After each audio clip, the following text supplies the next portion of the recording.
Welcome to Kenton's videos. Enjoy the video. You start by gathering what matters: phone, headphones, or an external mic, and the recording app. Plug in your mic or pair Bluetooth now. This prevents interruptions mid-take. Tap the app, allow microphone access, and set quality to the highest available so you capture full frequency.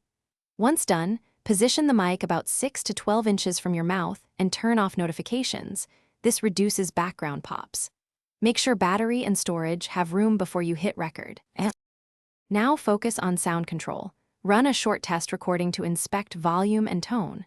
Listen back and adjust the input gain so peaks sit near -6 decibels. This prevents clipping at 0 decibels and preserves headroom for processing.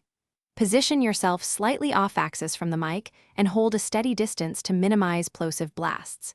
If you hear sibilance or breathing, move a touch farther or angle the mic.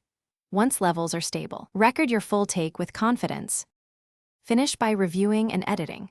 Trim leading and trailing silence, apply light normalization or gentle compression to even dynamics, and export as WAV or high bitrate MP3 for quality. Back up the file to cloud storage so you don't lose it. If playback reveals hiss, distortion, or low volume, troubleshoot. Check connectors, retry in a quieter room, lower input gain, or run a noise reduction pass. One quick tip: re-record a short. Thanks for watching. Consider subscribing if we helped you.